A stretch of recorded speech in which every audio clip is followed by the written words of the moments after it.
Hello everyone, this is Jitendra and welcome to JK Online Classes. In this video, we are going to discuss the chapter Grassroots Democracy Part 1 Governance. It is the chapter 10 from the class 6 social science book. ये class 6 के CBSE board के class 6 के social science book का chapter 10 है Grassroots Democracy Part 1 Governance. Okay बच्चों, तो जो बच्चे क्लास 6 के हैं वो वीडियो के अंदर जरूर बने रहिएगा क्योंकि इसमें बहुत सारी इंपॉर्टेंट चीजें डिस्कस की जाएंगी। और जो बच्चे अगर जीके के पर्पज से भी देख रहे हैं, क्योंकि आप अगर किसी कॉम्पिटिटिव एग्जाम की तैयारी कर रहे हैं और जीके के पर्पज से आप वीडियो को देख रहे हैं, तो अभी वीडियो के अंदर जरूर बने रहिएगा। बहुत ही इंपॉर्टेंट टर्म्स इसमें डिस्कस किए जाएंगे। आगे बढ़ने से पहले आपको अगर पढ़ाई में किसी तरीके का हेल्प चाहिए तो आप जेके ऑनलाइन क्लासेस से फोन नंबर के माध्यम से या फिर वेबसाइट के माध्यम से संपर्क कर सकते हैं। जेके ऑनलाइन क्लासेस यूट्यूब पे भी है, फेसबुक पे भी है, इंस्टाग्राम प्रोफाइल भी है, गूगल बिजनेस प्रोफाइल भी है, व्हाट्सएप चैनल भी है एंड क्वोरा पे भी है। आप सभी जगह इसे लाइक फॉलो सब्सक्राइब जरूर करें ताकि आप लेटेस्ट अपडेट से अपडेटेड रहें। और आप मुझे ट्विटर पे भी फॉलो कर सकते हैं। ऑलराइट बच्चों, तो जो चैप्टर हम लोग डिस्कस करने जा रहे हैं उसका नाम है grass root democracy. Grass root का मतलब हो गया जड़ और डेमोक्रेसी का मतलब हो गया प्रजातंत्र और गवर्नेंस का मतलब हो गया शासन। ठीक है, तो किसी भी कंट्री में, कॉन्टिनेंट में, स्टेट में, रीजन में कैसे शासन होता है तो उसी सबके रिलेटेड हम लोग पढ़ेंगे इसमें। It is chapter 10 from the classic social science book. तो चैप्टर का स्टार्टिंग होता है कोटेशन से। क्या कहा जा रहा है इसमें कि राजनम धर्म गोप्तारम धर्मो रक्षति रक्षिता। The ruler protects Dharma and Dharma protects those who protect it. जो राजा होता है, रूलर यानी जो शासन करने वाला होता है, वो धर्म की रक्षा करता है और धर्म उसकी रक्षा करता है जो धर्म की रक्षा करता है। तो ऐसा कहा गया है महाभारत में। सेकंड कोटेशन लिखा हुआ है कि there is no peace without justice, कि बिना न्याय के कोई भी शांति नहीं बरकरार रहेगी। नो जस्टिस विदाउट इक्वालिटी, बिना समानता के कोई न्याय नहीं रहेगी। नो इक्वालिटी विदाउट डेवलपमेंट, कोई भी समानता नहीं रहेगी बिना विकास के। No democracy without respect of the identity, एक कोई भी प्रजातंत्र का मतलब नहीं रह जाएगा उस समय में अगर किसी की आइडेंटिटी, किसी की पहचान को कोई सम्मान नहीं दिया गया। And dignity of cultures and peoples, मतलब वहां के लोगों के, जहां के लोगों की डेमोक्रेसी की बात किया जा रहा है, वहां के लोगों की सभ्यता को अगर डिग्निटी, उसके प्राइड को सम्मान नहीं दिया गया, पर्सन को सम्मान नहीं दिया गया, तो डेमोक्रेसी का मतलब नहीं रहेगा। It has been said by Rigoberta Menchu Tum. और बच्चों, तो after reading this chapter we will be able to answer few big questions, जो कि होगा कि what is the meaning of governance, why do we need a government, हमें government की जरूरत क्या रहेगी, गवर्नेंस क्या होता है, and what is the meaning of democracy, why is it important, democracy का मतलब क्या हुआ और ये इतनी इंपॉर्टेंट क्यों है, डेमोक्रेसी जरूरी चीज क्यों है। ओके, तो introduction. Human beings have been living in communities for a long time. इंसानी सभ्यता जो है, इंसानी लोग जो है वो कम्युनिटीज में, समुदाय में बहुत लंबे समय से रह रहे हैं। When a large number of people live together, जब एक large group of people साथ में रहते हैं, there can be disagreements and disorder। और जब ज्यादा लोग साथ में रहते हैं तो कुछ असहमति भी हो सकता है और कुछ असमानता भी हो सकता है। And the rules become necessary to maintain order and harmony in the society। तो ऐसे केस में जब ज्यादा ज्यादा लोग रहते हैं साथ में तो कुछ नियम जो है वो ज्यादा जरूरी हो जाते हैं। इट बिकम्स नेसेसरी, ताकि ऑर्डर बना रहे और शांति बनी रहे समाज में, सोसाइटी में। There are probably some simple rules at home that you are expected to follow। जैसे घरों पे भी कुछ छोटे छोटे सिंपल से नियम होते हैं जिन्हें फॉलो करना होता है बच्चों को। The school where you study has rules too, some for students, other for teachers। जिस स्कूल में आप पढ़ रहे हैं वहां पे भी कुछ नियम है, कुछ बच्चों के लिए नियम है, कुछ टीचर्स के लिए नियम है। In higher classes students appearing for examination must follow certain rules. बड़े क्लासों में जो बच्चे एग्जामिनेशन में अपेयर होने वाले हैं, जैसे 10th का एग्जाम, 12th का एग्जाम, बोर्ड के एग्जाम्स और आगे कॉम्पिटिटिव एग्जाम्स, इस तरह के जो भी एग्जाम्स होते हैं तो उसमें जो बच्चे अपेयर होते हैं उनको भी कुछ रूल्स को फॉलो करना होता है। Drivers on the road are expected to obey traffic rules. जो रोड पे गाड़ियां चला रहे हैं ड्राइवर्स, तो उनको भी ट्रैफिक रूल फॉलो करना होता है।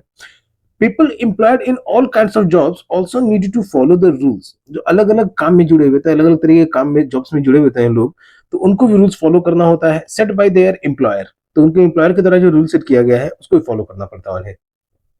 While the employers must also follow rules which they have committed to their employees। वहीं एम्प्लॉयर्स को जो है उनको भी वो रूल्स फॉलो करना होता है जो उन्होंने अपने एम्प्लॉयज के लिए, जो उनके यहाँ काम कर रहे हैं, तो उनके लिए जो उन्होंने रूल बनाया है। What would happen if no one followed those rules? क्या होगा अगर कोई भी इन नियमों का पालन ना करे, कोई भी उसको फॉलो ना करे। A simple answer is that society would not be able to function। एक सिंपल सा बहुत ही आसान सा जवाब ये है कि सोसाइटी जो है वो सही से फंक्शन नहीं करेगा, सही से काम नहीं करेगा। ओके बच्चों, so these are the let's explore. तो कुछ लेट्स एक्सप्लोर को क्वेश्चन आंसर के पार्ट में डिस्कस किया जाएगा, वीडियो में डिस्कस किया जाएगा। सारे लेट्स एक्सप्लोर को नहीं, क्योंकि अधिकतर क्वेश्चन ग्रुप एक्टिविटी है, क्लास डिस्कशन है, उस तरीके का कुछ है। Okay further, who makes the rules and why, नियमों को कौन बनाता है और क्यों बनाता है। हाउ आर दे मेड, ये कैसे बनते हैं। These are some of the questions we will explore in this chapter। ये कुछ सवाल हैं कि वो नियम कौन बना रहा है, क्यों बन रहा है और फिर कैसे बन रहे हैं। तो इन सवालों के जवाब हम लोग इस चैप्टर में जानेंगे। The process of taking decisions, organizing the society's life with different sets of rules। ठीक है, नियम बनाने के जो डिसीजन लेने का जो प्रोसेस है, उसको कौन डिसीजन लेगा। सोसाइटी के लाइफ को ऑर्गेनाइज करने का जो तरीका है, फिर डिफरेंट रूल्स बनाने का जो डिफरेंट रूल्स के लिए जो नियम मीटिंग्स होते हैं, तो उस तरह की चीजें, and ensuring that they are followed, और रूल्स जो है वो फॉलोड भी हो रहे हैं, तो ये भी देखना। इसे कहते हैं हम लोग गवर्नेंस। की गवर्नेंस का डिफिनेशन हो जाएगा बच्चों कि process of taking decisions, organising the society's life with different sets of rules and ensuring that they are followed is called governance. The group of individuals और the system that make the rules and ensures that they are followed is called government. वो लोगों का समूह जो ये rule बनाते हैं या फिर ये भी इंश्योर करते हैं कि नियम पालन किए जा रहे हैं, उसे हम लोग कहेंगे गवर्नमेंट।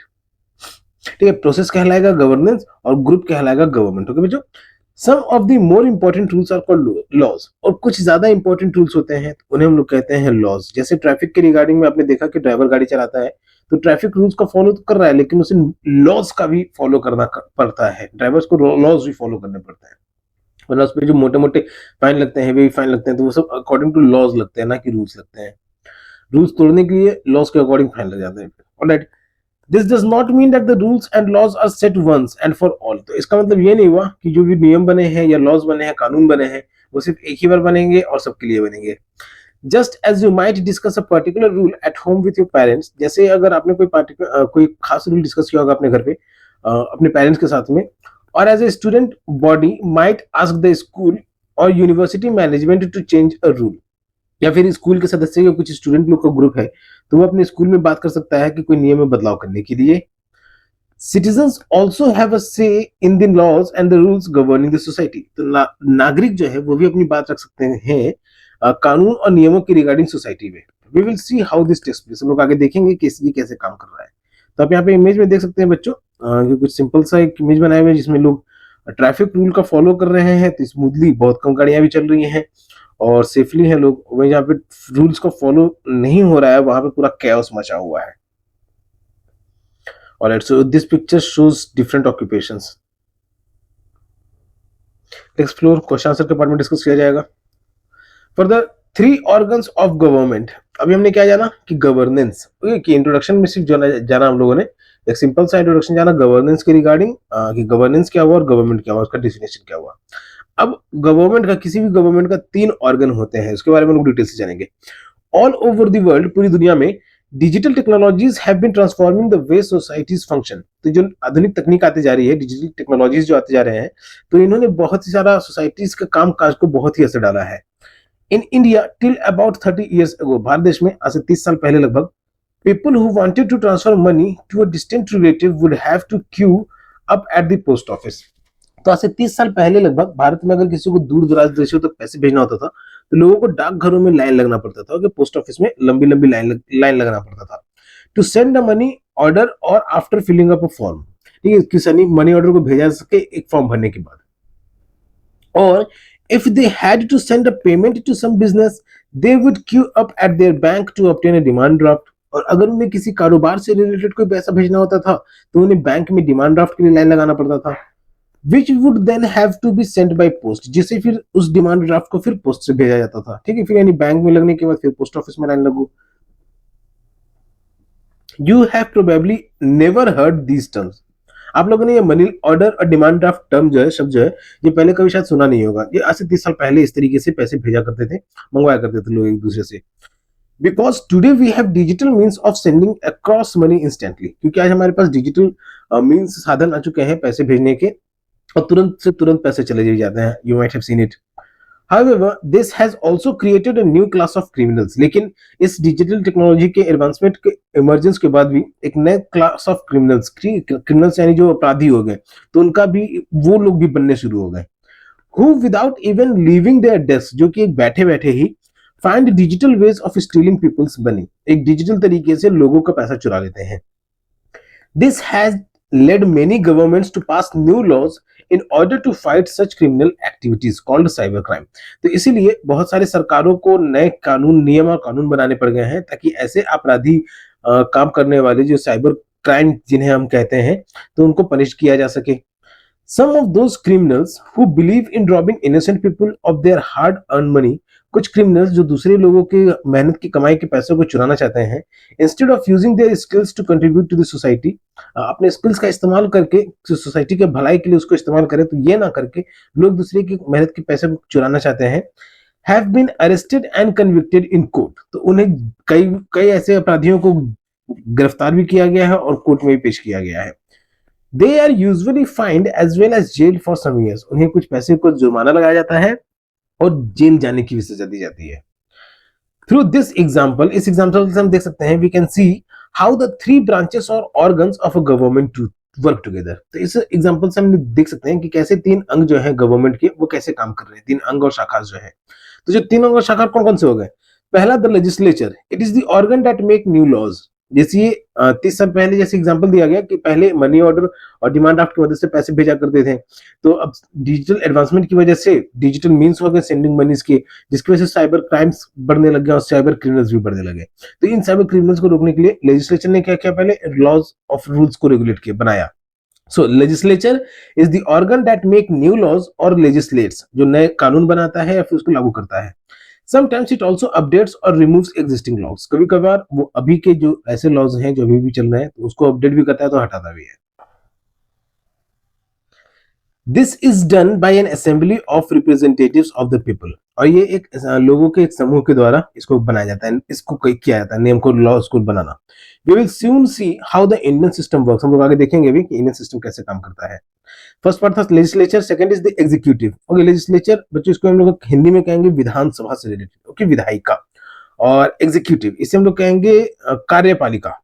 ओके, हिंदी में इसे कहेंगे कार्यपालिका.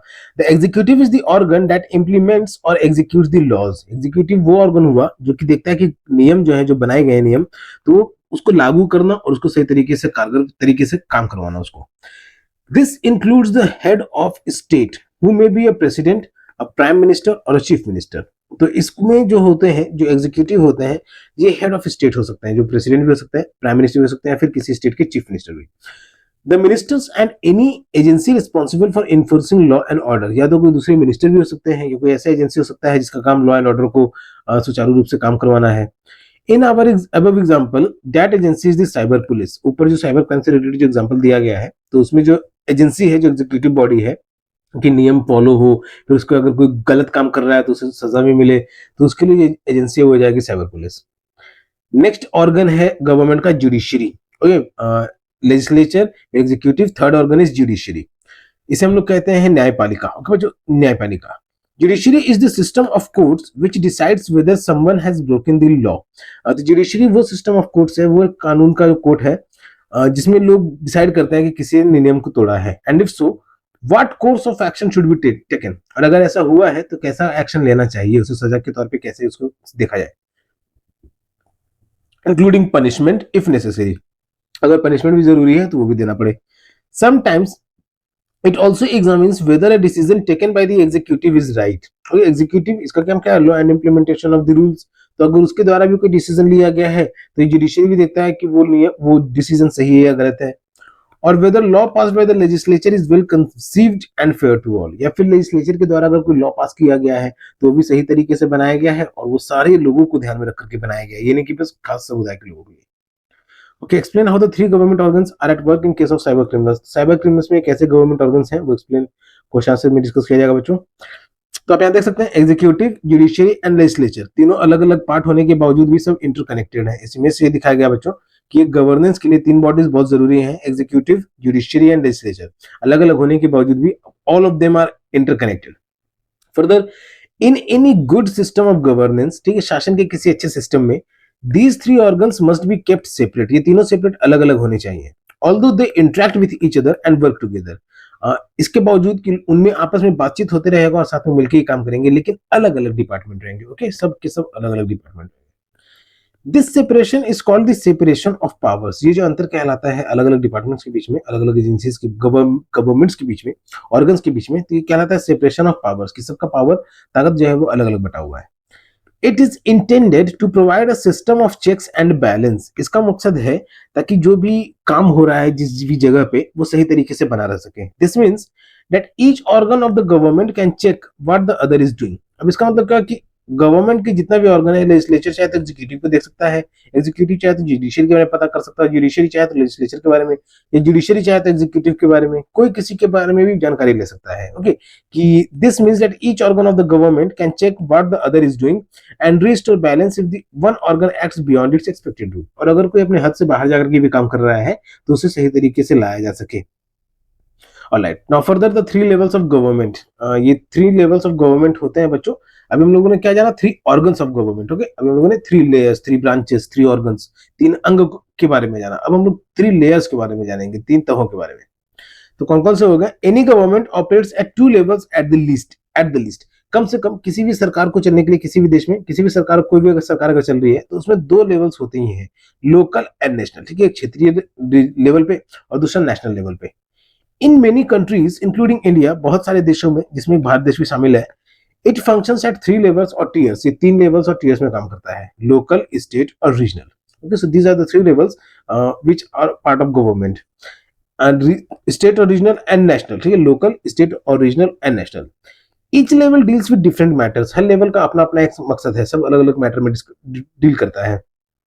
To use a comparison, if a bulb in your home is not lighting up, अगर अंतर पहचाना जाए तो अगर हम लोग एग्जांपल ले सकते हैं कि अगर आपके घर में कोई बल्ब नहीं काम कर रहा है, कोई बल्ब नहीं चल रहा है, you will first check the bulb. तुम सबसे पहले बल्ब को चेक करोगे, स्विच, फ्यूज एक्सेट्रा, बल्ब को चेक करोगे, स्विच को फ्यूज करोगे, जहां से स्विच ऑन ऑफ करते हो, फ्यूज को चेक करोगे, हो सकता है कि मेन बोर्ड से कहीं कोई दिक्कत आ गया है। If that does not work you may call an electrician. अगर और ज्यादा बात नहीं बनती है तो तुम इलेक्ट्रिशियन को कॉल कर सकते हो। And if it is found that the problem is not with in your home, और अगर ये पता चलता है कि जो परेशानी है, बल्ब नहीं जलने का जो परेशानी है वो घर के अंदर से नहीं है, you may need to go to the electricity board and file a complaint. तब आपको बिजली विभाग में जाना पड़ सकता है और वहां पे शिकायत दर्ज करानी पड़ सकती है। So these are also three levels of dealing with a problem. तो ये भी एक तरीके से लेवल्स हो गए, घर के लेवल पे, फिर इलेक्ट्रिशियन के लेवल पे, फिर बोर्ड के लेवल पे। So these are also the three levels of dealing with a problem. किसी परेशानी से निपटने के लिए अलग अलग लेवल्स में इसको देखा जा रहा है। So here is a triangle pyramid structure is given बच्चों, कि local government at the town और विलेज लेवल, गांव के लेवल पे और छोटे छोटे शहर के लेवल पे जो होता है उसे लोकल गवर्नमेंट कहते हैं। State government at the state level, पूरे स्टेट के लिए जो जिम्मेदार होता है गवर्नमेंट, वो स्टेट गवर्नमेंट। ऊपर में central government at the national level. ठीक है, पूरे राष्ट्र के लेवल पे, पूरा देश के लिए जो काम कर रहा है गवर्नमेंट, वो central government. In India we have local governments, state governments and central और यूनियन गवर्नमेंट्स। भारत में, अपने देश में हमारे पास लोकल गवर्नमेंट भी है, स्टेट गवर्नमेंट भी है और सेंट्रल और यूनियन गवर्नमेंट भी है। ओके, कि लोकल गवर्नमेंट यानी छोटे गवर्नमेंट, छोटे छोटे बॉडीज जो है, स्टेट गवर्नमेंट राज्य सरकार है और केंद्रीय सरकार भी है। Page 155 and figure 5.4 10.4। So this image has been represented. Further, imagine that following heavy rain for a few days. उम्मीद कीजिए, इमेजिन कीजिए कि एक बड़ी कस के बारिश होने लग गई, हेवी रेन हो गई कुछ दिनों के लिए। There is a flood in part of a district, और जिले में कुछ हिस्सों में बाढ़ आ गई। If it is not too severe, अगर ये ज्यादा भयानक नहीं भी है, the local authorities may be able to deal with it. तो वहां के जो लोकल अथॉरिटीज है, जो सोसाइटीज के एरिया के हो सकते हैं, लोकल एरिया के जो लोग हो सकते हैं, हो सकता है कि उन्होंने उस पर डील कर लिया हो। If it involves several towns and many villages, और अगर इस बाढ़ में बहुत सारे शहर या बहुत सारे गांव भी बह चुके हैं, पानी बह चुका उनमें भी, तो the state government will step in and send rescue teams to help affected people. तो अगर बहुत बड़े बड़े एरिया में ये फैल चुका है तो राज्य सरकार अब उस काम के लिए उतरेगी, वहां के लोगों तक मदद पहुंच सके। ठीक है, वहां के लोगों को सही जगह पे पहुंचाया जा सके, तो इसके लिए राज्य सरकार उतरेगी। But if it's a massive flood affecting vast areas, लेकिन ये अगर और भी ज्यादा एरिया, बड़े एरिया में फैली हुई है, the central government may also come to help by sending relief supplies. तो सेंट्रल गवर्नमेंट यानी केंद्र सरकार जो है वो भी हेल्प के लिए, उसको भी मैदान में आना पड़ सकता है राहत सामग्री भेजने के लिए, रिलीफ सप्लाईज के लिए। द आर्मी या तो सेना को भी भेज सकती है, etcetera. These are the three levels again. अब यहाँ पे भी अलग अलग लेवल्स हो गए, लाइक लोकल लेवल पे हो गया, फिर स्टेट लेवल पे हो गया और फिर सेंट्रल लेवल पे हो गया, to tackle the problems during the flood. Now, don't miss out, कुछ इंपॉर्टेंट है बच्चों यहाँ पे, कि many of our institutions have mottos inspired by the wisdom of our ancient text. हमारे अधिकतर इंस्टीट्यूशंस के जो मोटो होते हैं तो वो बुद्धिमत्ता वाली चीजों जो एंशिएंट टेक्स्ट में पाए गए हैं उसके बेस्ड है। जैसे अपने भारत देश के सरकार का मोटो है सत्यमेव जयते, जिसका मतलब कि ट्रुथ ऑलवेज ट्रम्प्स, सत्य की हमेशा जीत होती है। सुप्रीम कोर्ट का मोटो है यतो धर्मस्ततो जय, और वेयर देयर इज धर्म देयर इज विक्ट्री, जहां पे धर्म है वहां पे जीत है। Next, the table on the facing page provides a summary in general framework of the main functions of the government's three organs। तो आगे के पेज में एक टेबल है तो उसमें दिखाएगा कि गवर्नमेंट जो है वो कैसे काम करती है। जो गवर्नमेंट के तीनों ऑर्गन्स हैं, that is executive, legislature, executive and judiciary, वो तीनों कैसे काम करते हैं eight the national and state levels, national और स्टेट लेवल पे। Their details, including the precise rule of the assemblies, will be studied in greater depth in grade 7। ठीक है, क्लास 7 में आगे की क्लास के एसोसिएशंस की बुक में और ज्यादा डिटेल में पढ़ेंगे इन थ्री ऑर्गन्स के वर्किंग के बारे में। Local government is not mentioned here as we will look at it more closely in the next two chapters। Local government इस टेबल में नहीं मेंशन है क्योंकि हम लोग इसके बारे में और डिटेल में जानेंगे आगे के दो चैप्टर्स में।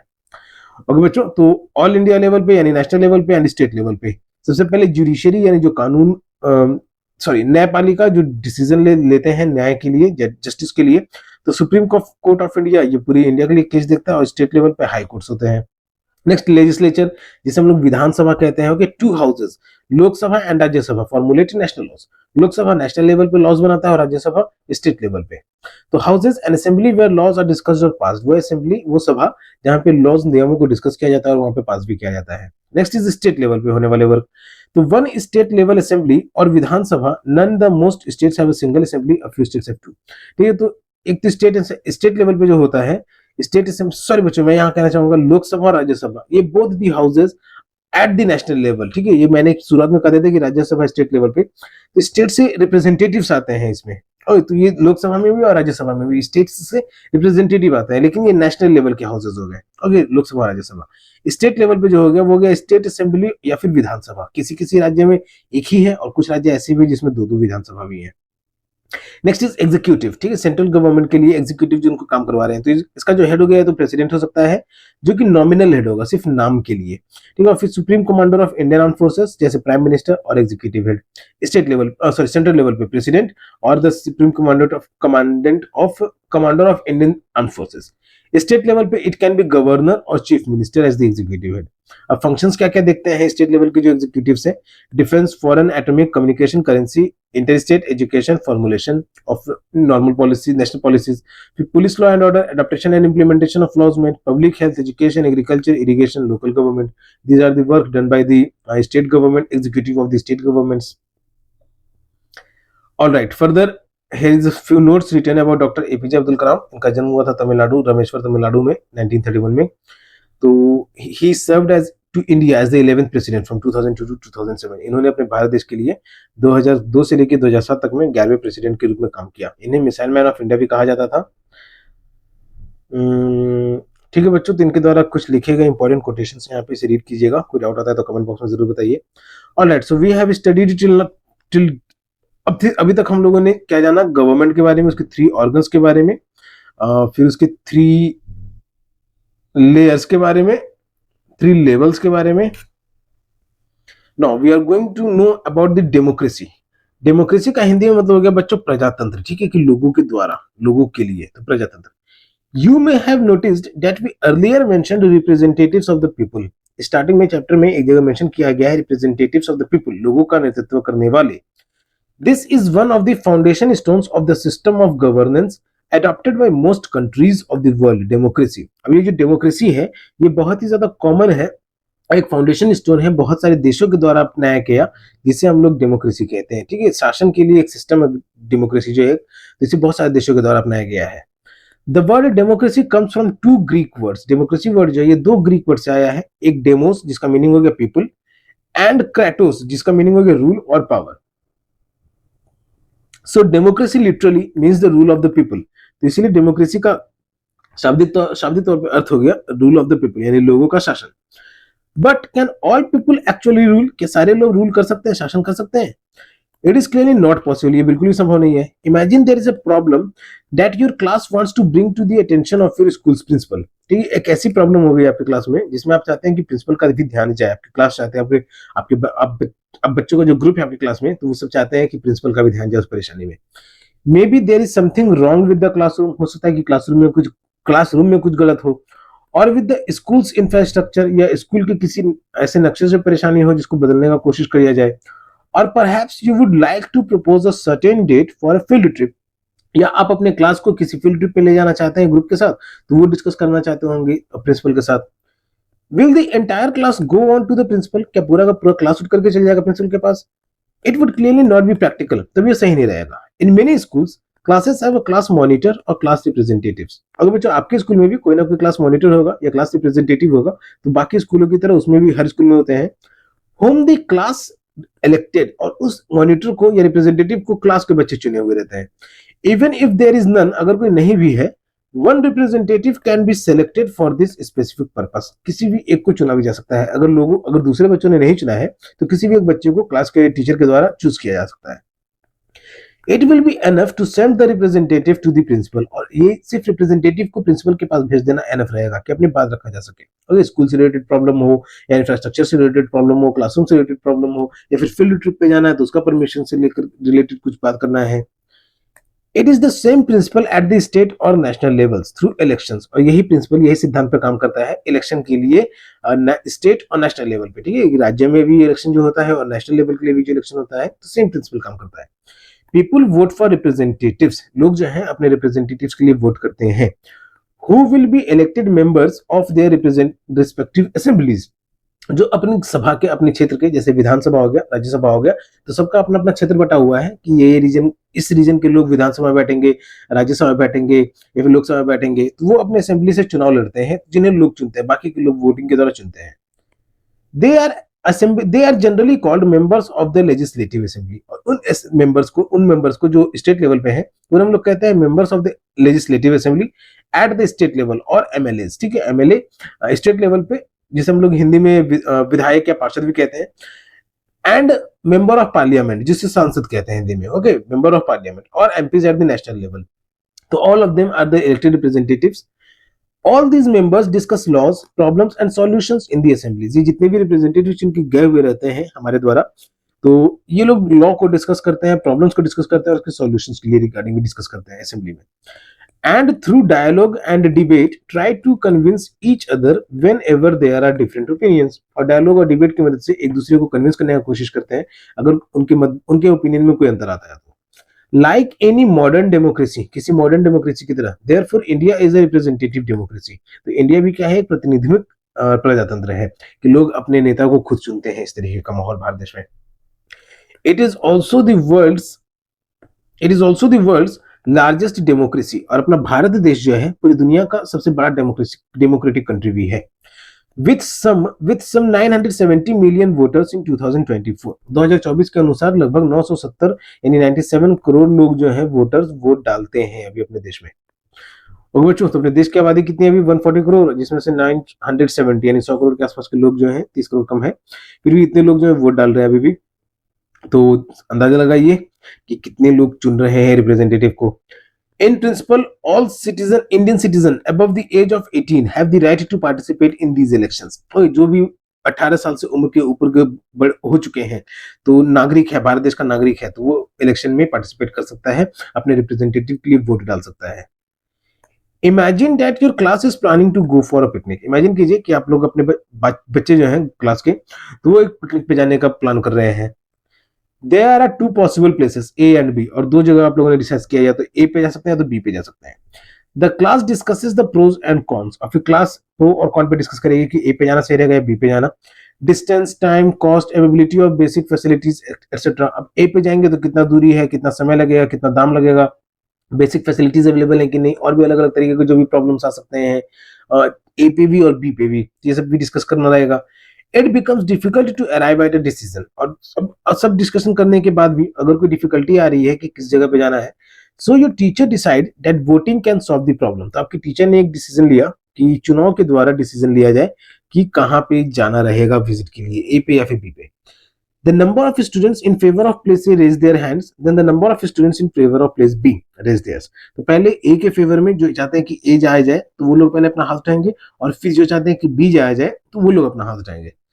The decision is taken by whichever opinion gets a larger number of raised hands। तो जिस ओपिनियन के लिए, A के लिए या B के लिए, जिसके लिए सबसे ज्यादा हाथ उठे हुए रहेंगे, ओके, तो अब इसमें क्या हो सकता है कि कोई बच्चा 2 हाथ उठा सकता है, तो उसे चीटिंग भी कंसीडर किया जाएगा। ओके, तो जिस ओपिनियन के लिए सबसे ज़्यादा हाथ उठे रहेंगे, तो उसके अकॉर्डिंग डिसीजन लिया जाएगा। This process is called voting, और इस प्रोसेस को हम लोग कहते हैं voting. This is a case of direct democracy, और ये डायरेक्ट डेमोक्रेसी का एक एग्जांपल, एक केस है where every student's opinion was taken to finalise the place, जहां पे हर बच्चों का ओपिनियन यानी निर्णय लिया गया डिसीजन लेने के लिए कि ए पे जाया जाए या किस जगह पे जाया जाए। The term grassroots democracy refers to a system that enables and encourages the participation of ordinary citizens. Okay, ये जो ग्रास रूट डेमोक्रेसी कहा गया था, पार्ट वन हम लोग जो पढ़ रहे हैं गवर्नेंस, ठीक है, तो डेमोक्रेसी का जड़, प्रजातंत्र का जड़, तो ये वही सिस्टम को रेफर कर रहा है जो कि एनेबल करता है और encourage, प्रशान करता है ऑर्डिनरी सिटीजन का participation. The base of the pyramid we saw in, okay, जो पिरामिड हम लोगों ने देखा था, ठीक है, पिरामिड में क्या था, national government, state government and local government. तो base of the government and local government, हम लोग स्टार्टिंग में हम लोग जहाँ पे रह रहे हैं वोटिंग तो वहीं देने जाएंगे, ऐसा तो है नहीं कि हम लोग नेशनल लेवल का वोटिंग देने के लिए दिल्ली जाएंगे।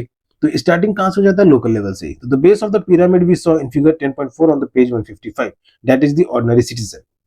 In such a system, the citizens can have a say in decisions which affect them. Okay, तो ऐसे सिस्टम में कभी कभार अगर गलत डिसीजन ले लिया गया सिटीजन के द्वारा, जो गलत रिप्रेजेंटेटिव को अगर उन्होंने चुन लिया, तो उनके जीवन को भी असर कर सकता है। We will study more features of Indian democracy in the next two chapters and also in later grades. तो इंडियन डेमोक्रेसीज के आगे के क्लास में भी और आगे के चैप्टर में भी हम लोग और ज्यादा अच्छे तरीके से जानेंगे बच्चों। ठीक है बच्चों, so there is the, before we move on, आगे जो भी इंपॉर्टेंट पॉइंट्स है इसमें, फिर क्वेश्चन से डिस्कशन है, फिर नूडल्स है। ऑलराइट बच्चों, so this is the end of the chapter discussion, that is of the chapter 10, very slow, that is of the chapter 10 grass root democracy part 1 governance. किसी तरह का कोई परेशानी आया बच्चों तो आप कमेंट बॉक्स में जरूर बताएं, और यहाँ तक अगर आप बने हुए हैं तो सीखने को भी जरूर मिला होगा, तो वीडियो को लाइक जरूर करें और अपने फ्रेंड्स के साथ जरूर शेयर करें, ताकि उन्हें भी पढ़ाई में हेल्प मिल सके। और किसी तरह का हेल्प चाहिए तो आप जेके ऑनलाइन क्लासेस से फोन नंबर के माध्यम से या फिर वेबसाइट के माध्यम से संपर्क कर सकते हैं। जेके ऑनलाइन क्लासेस यूट्यूब पे भी है, फेसबुक पे भी है, इंस्टाग्राम प्रोफाइल भी है, गूगल बिजनेस प्रोफाइल भी है, व्हाट्सएप चैनल भी है एंड कोरा पे भी है। आप सभी जगह इसे लाइक, फॉलो, सब्सक्राइब जरूर करें, ताकि आप लेटेस्ट अपडेट से अपडेटेड रहें। आप मुझे ट्विटर पे भी फॉलो कर सकते हैं। तब तक के लिए keep subscribing, keep supporting, keep loving and keep learning. Thank you.